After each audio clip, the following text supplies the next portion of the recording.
Hello. I want to talk a little about. I found something interesting verse in the Quran, which I'm gonna mention afterwards. I've read this, and I'm gonna read it right now. Quran 69:44 to 46. Had the messenger made up something in our name, we would have certainly seized him by his right hand, then severed his aorta. And I'm going to source it in the video description below too. And now we're going to go to the hadith of Bukhari. 4428 is the reference. Yeah, you can see it here. And here it is, narrated by Aisha. The Prophet, in his ailment in which he died, used to say, "O Aisha, I still feel the pain caused by the food I ate at Khaybar, and at this time I feel as if my aorta is being cut from that poison." Yeah, so that's what is said. And you may be thinking, well, this doesn't look good. Now it kind of makes Muhammad look like maybe he is not reliable from this verse alone. You may wonder why they want to write this, but that they wrote it, so it's there. But yeah, even if you try to have some conflicting argument of maybe it's meant by God himself, who was supposed to be the kind of guy who was supposed to cut his aorta. Even if you try to argue that, like, let's say, okay, we would, which is God, this is Allah basically talking. So even if you try to argue that, because in context it was because of a poisoned sheep he ate at Khyber, which was made by a Jewish woman. I mean, I can search it up if you just to prove that Jewish poison. Let's see. Yeah, it says here, but I'm gonna use a reliable source. Poison sheep.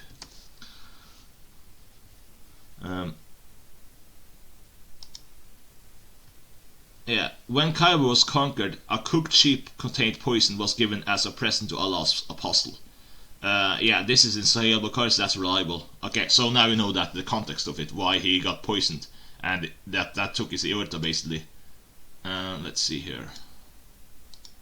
So yeah, if you go here, so basically now we have covered that part. So how he got poisoned and how his aorta is feeling being cut open. So even if you try to argue that, well, it's it may be that Allah is supposed to be the one to do it. Okay, so let's see what the Quran says here about it.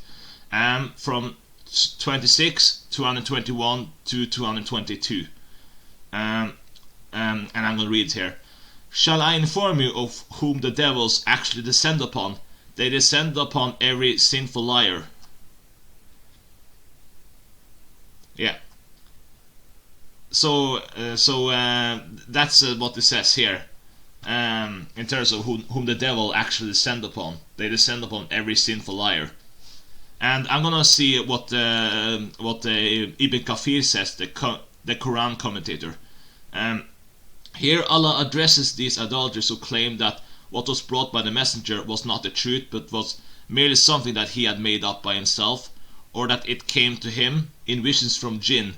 Allah stated that his messenger was above their claims and fabrications, and that what he had brought did indeed come from Allah, and that it was a revelation, an inspiration brought down by a noble, trustworthy and mighty angel. It did not come from the shayateen, because they have no desire for anything like this noble Quran.